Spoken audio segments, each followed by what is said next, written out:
今ですね、この手前に倒れてる2本の木、あっちはちょっと無理なんで、この手前の2本の直径、40、50あるな、これ直径50センチぐらいの木を、下は45、いや50あるなの木を今途中まで落としてます。まあ下の方の木を今先端どうですかね、半分ぐらいまで落としてきて、あとは地上でパツンパツンとやれば、根元を起こすときに根元がすっくり返る可能性があるんでちょっと怖いですけど、これはなんとかなりそうですね。でその上ですよね、その上、まあとりあえず自分家の敷地の中ですんで、本当はあそこのちょっと椿っぽい広葉樹を生かしたいんですけど、ちょっとその上に乗って全部落とすっていうのめんどくさいんで、根元怖いな。やっぱり上にはしごをかけて少しずつ落としてくるかな。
夕暮れも近くなり、この木を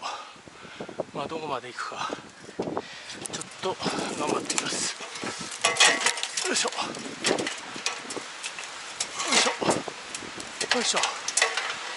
いしょ。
これは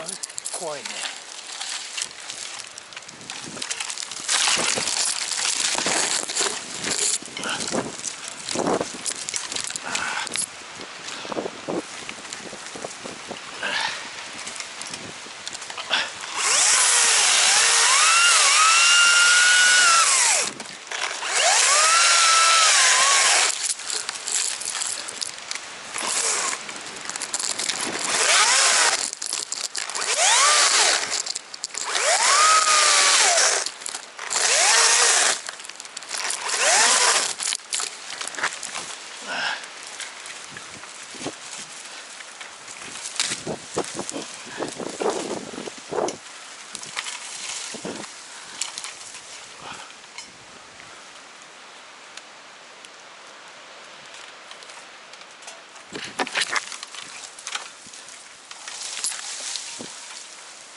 5時。